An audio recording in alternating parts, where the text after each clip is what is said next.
Anyone who takes a survey course on art history will encounter the word academicism in the context of 19th century French art, and usually as a term of derision, speaking of the reactionary establishment that opposed the French avant-garde. Though the academic tradition had a long and venerable history prior to becoming embattled with the painter of modern life. The first Academy of Painting and Sculpture was founded in Florence in 1563 by Giorgio Vasari, who was a biographer and friend of Michelangelo's and an accomplished artist in his own right.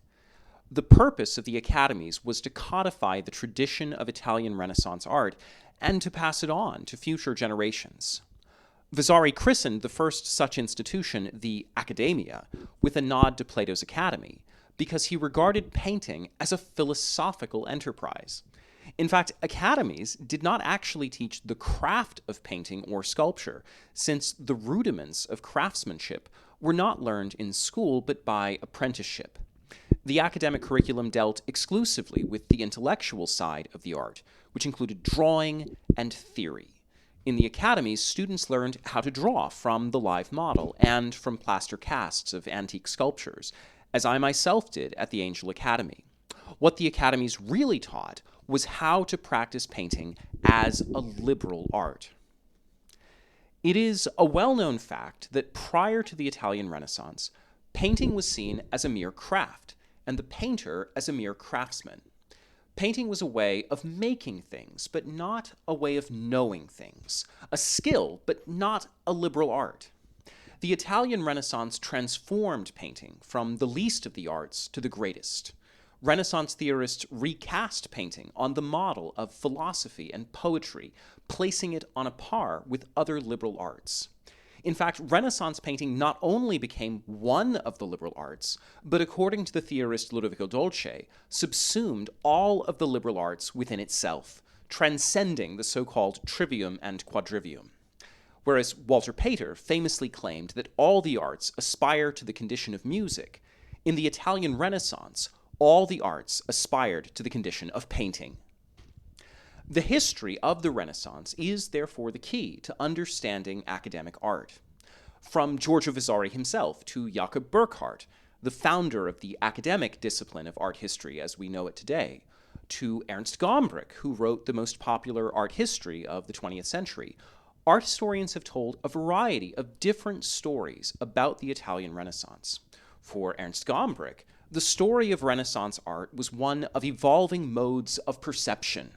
For Heinrich Wülflin, the history of Renaissance art was a story about the evolution of style from the linear to the painterly. For Bernard Berenson, the Renaissance was a story about the advance of voluminous form. For Jakob Burckhardt, the Renaissance was the beginning of modern progress and secularization. Yet for the purposes of academic art, the history that really counts is the original story told by Giorgio Vasari of how the humblest art form became the most exalted. Vasari's lives of the most excellent painters, sculptors, and architects, which chronicles the lives of mostly Florentine artists from Cimabue to Michelangelo, stands in a category by itself as the founding document of art history, though what is rarely understood is that it is also the founding document of academicism. Vasari has often been unfairly criticized for his seemingly prejudicial prioritization of Florentine artists, as well as his severe judgment of Gothic and Byzantine art. But Vasari had very good reasons for being so discriminating, because the Lives was designed to be the genealogy by which Vasari's Florentine school could assert its noble descent and claim the seat of Michelangelo. Like any claimant to a royal throne, the legitimacy of the academies was a function of their lineage. The academies claimed to be the legitimate successors of a long line of indisputably great artists whose accomplishments constituted an unassailable justification for academic hierarchies. It was on the strength of such arguments that the academies wielded almost uncontested power and authority over the fine arts for 300 years. Many art historians mistakenly place the beginning of the Renaissance at the turn of the 15th century, in the time of Filippo Brunelleschi and Lorenzo Ghiberti, or else in the mid-14th century to coincide with Petrarchan humanism. But Giorgio Vasari knew better, beginning the lives at the very beginning, with biographies of Cimabue and Giotto, who lived circa 1300, and must be credited with creating the very first works of Renaissance art. To visit the many frescoes and panel paintings by Giotto and Cimabue, which are still located in the Franciscan, Dominican, and Augustinian churches for which they were created, is to discover the source from which the Renaissance sprang, like a seed in well-watered soil from the milieu of the High Middle Ages. There was precisely one art historian of the late 19th century by the name of Heinrich Tode, who took Vasari at his word and correctly identified the medieval origin of Renaissance art.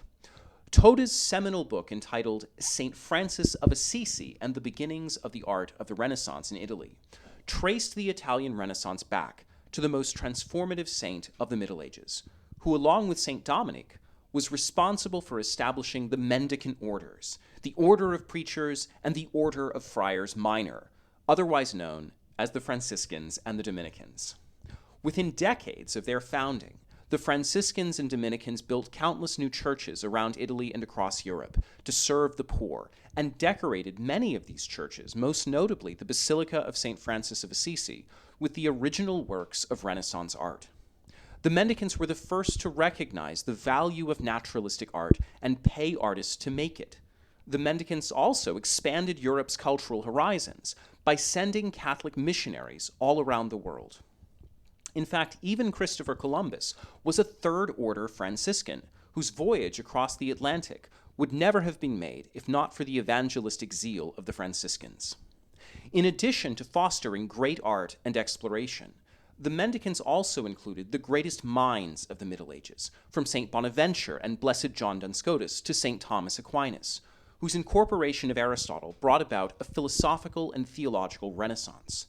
It was in this context, circa 1300, that Dante wrote the Commedia, one of the greatest works of poetry ever written, and just a few decades thereafter that Petrarch became the father of Renaissance humanism. The mendicant movement was the root, while medieval Aristotelianism and Petrarchan humanism were branches from which Renaissance art blossomed. For the liturgical and devotional purposes of medieval Christianity, prior to the mendicant movement, Gothic and Byzantine art were perfectly serviceable and as a representation of the transcendent, perhaps even to be preferred to the naturalism of classical art. The ability to imitate nature is not very useful to an artist whose purpose is to depict that which transcends nature. For centuries, Christian artists had no particular reason to go to the trouble of trying to paint things as they actually appear, when the point of Christian art was to represent that which does not appear, the invisible face of a hidden God. Yet, in the 13th century, changing circumstances necessitated a reassessment of the artistic traditions which had prevailed for 1,000 years. The idealizing abstraction of Byzantine art suggested a Platonizing or even Manichaean spirituality averse to the material world. In the 12th and 13th centuries, the most popular and therefore the most dangerous heresy which assailed the medieval church was a Manichaean sect known as the Albigensians or the Cathars. It was for the express purpose of converting the Cathars that St. Dominic began his preaching ministry and founded the Dominican order. Motivated by the need to repudiate the Platonizing Manichaean spirituality which had infiltrated the medieval church and to communicate an authentically Christian spirituality, there began a shift away from golden domes and mosaics toward an art of the everyday and the ordinary, away from Byzantine idealization toward Renaissance naturalism, an art of real flesh and blood. Liturgical art was refocused on Jesus Christ, not just in glory, but also on earth, as in the mysteries of the Rosary given to St. Dominic. It was Christ's human nature and passion on which Catholics were called to meditate. In the early centuries of the faith, Christ was never represented on the cross, and even after the crucifix became a fixture in the 6th century, Christ was not usually represented in agony. Only in Renaissance art did the suffering Christ become the definitive symbol of the Catholic faith.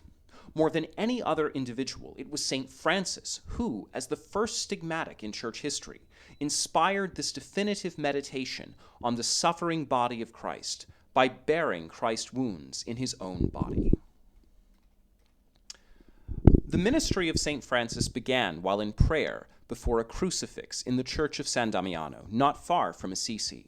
He heard a voice say to him 3 times, "Go and rebuild my church, which is falling into ruins." St. Francis took that commission literally and set about rebuilding San Damiano. In time, as hundreds and eventually thousands of other men and women began to embrace the same monastic life, Francis and his friars built churches all over Italy to serve the poor. As the son of a textile merchant, Francis was keenly aware of the proto-industrial revolution sweeping across Europe in the 13th century. Because of the burgeoning textile industry, Italian cities such as Florence experienced unprecedented population growth, and large shanty towns arose outside the city walls. The people living in these shanty towns, who were much worse off than the average medieval serf living off the land, were those whom Franciscan and Dominican churches were built to serve. Always located on the outskirts of the medieval city, mendicant churches were built of brick as opposed to stone, because they needed to be built quickly, and they were always decorated in fresco to be a book for those who could not read, because frescoes could be painted quickly using inexpensive materials. Giotto's frescoes were the poor man's substitute for stained glass and mosaic, but not a cheap substitute, because Giotto was able to achieve with common materials what glass and mosaic could not, a true likeness of nature. As Dante confirms, there was no dearth of appreciation for Giotto's singular talents. By the hand of Giotto, the humblest art form began to be exalted. Giotto's turn to naturalism was intimately related to the philosophical turn by Franciscan and Dominican theologians to Aristotle, which was a revolutionary development considering that for the previous 1,200 years of church history, Platonism and Neoplatonism had defined the terms of Christian discourse. The chief advantage of Aristotelianism over Platonism for the purposes of Christian theology was its comparatively positive view of the body, which comported well with the doctrines of the resurrection and the incarnation.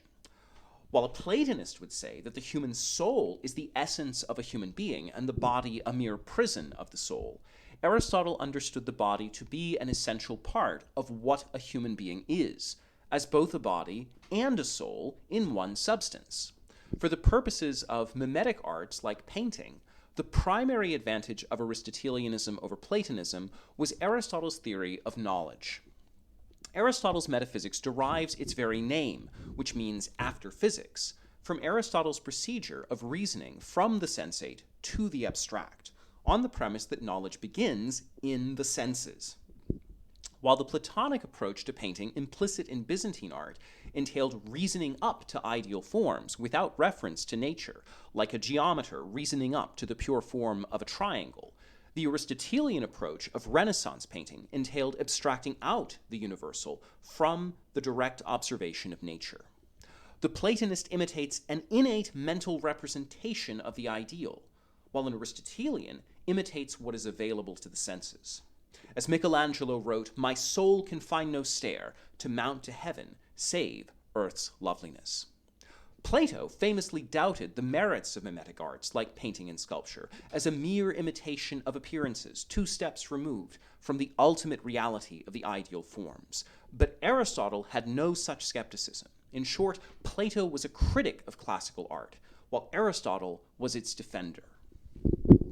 This needs to be stressed, particularly because a great deal of unfounded nonsense has been written by art historians about the supposed Platonism of Michelangelo and Botticelli.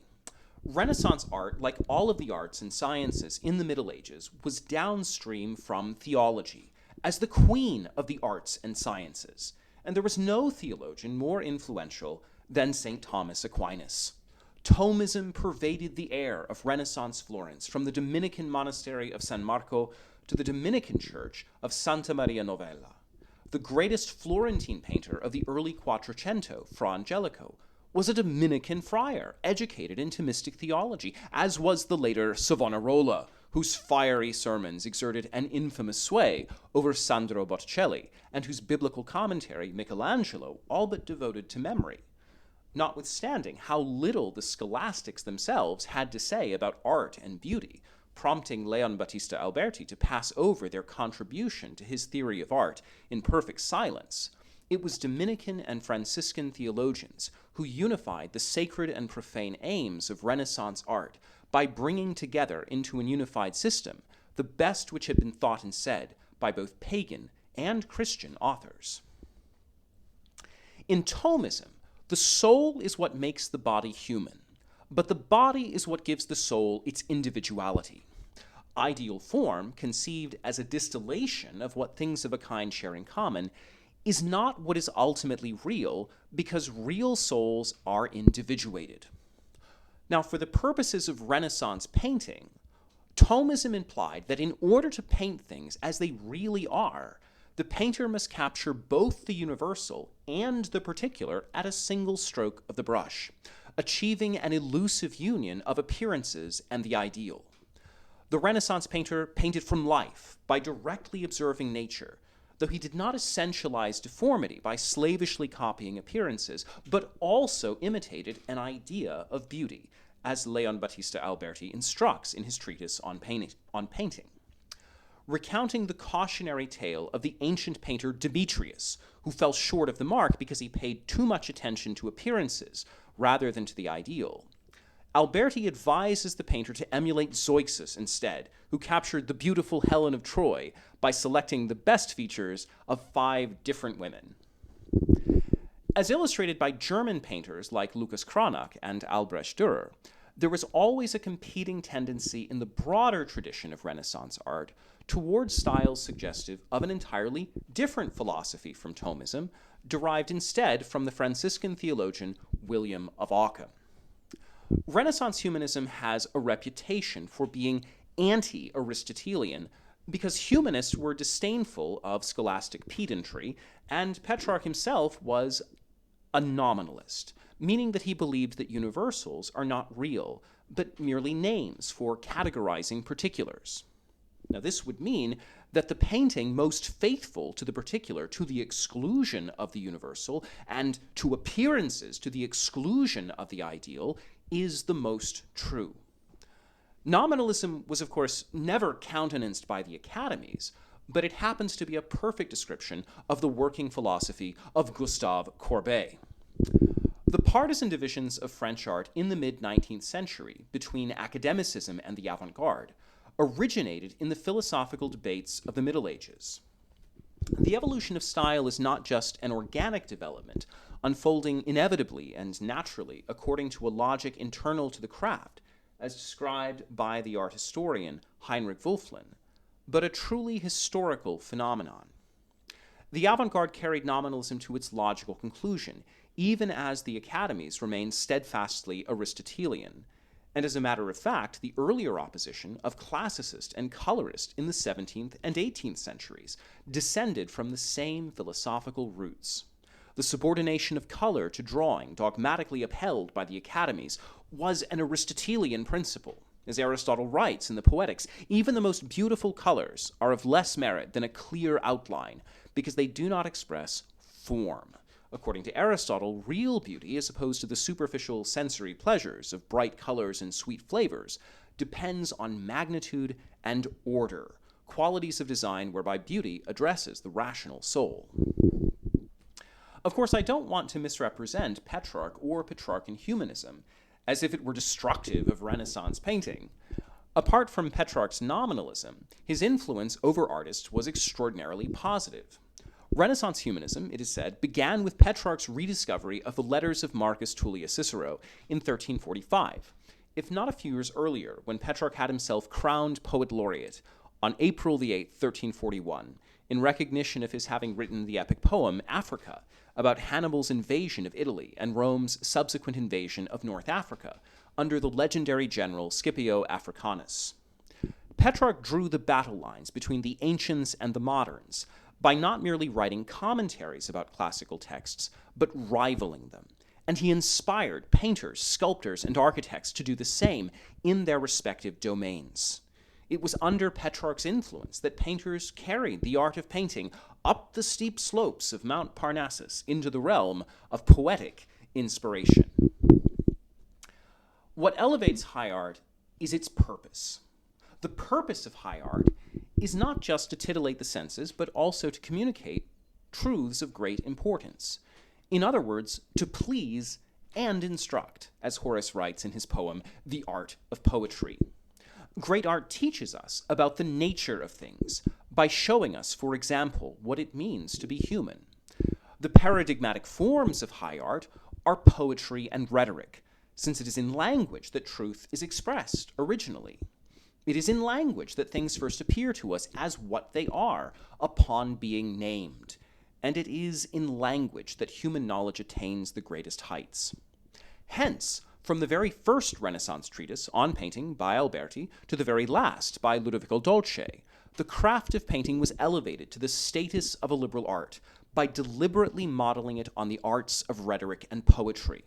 Theorists of painting applied the canons of classical rhetoric to painting, the first and most important of which is invention. In a typical grammar school education, the first subject of study, once students had a passable grasp of Latin, was Cicero's De Inventione, on invention, which might also be translated on the discovery of an argument. It was an eminently practical textbook for the majority of students headed either for the clergy or for the law, who needed to be skilled in the art of persuasion. With respect to painting, the challenge of invention is to select a story previously told by poets or historians and to depict it in a novel and ingenious way. The subject matter of a painting would not, as a rule, be made up out of whole cloth, because invention, in the classical sense of the word, is a discovery and not creation out of nothing. It is hardly a criticism of William Shakespeare's powers of invention, for example, that he rarely invented a play from scratch. The story is the artist's raw material, upon which his genius goes to work, not to use the story merely as an occasion for the display of skill, but to free the story to be itself again, having become old and stale. Every new representation of a story rejuvenates it. The more formulaic or redundant a painting looks, the less it tends to communicate, since a viewer is unlikely to look very closely at a painting which is too recognizable, supposing that he already knows what he will see. Who needs eyes when one has knowledge? Only the unforeseen can interrupt this thoughtlessness or prevent the work of art from devolving like advertising or propaganda into a mere conceptual instrument. In an original painting, the subject appears as if for the very first time, because the work boldly proclaims the fact of its existence, compelling one to stop and look and ponder diverse interpretations.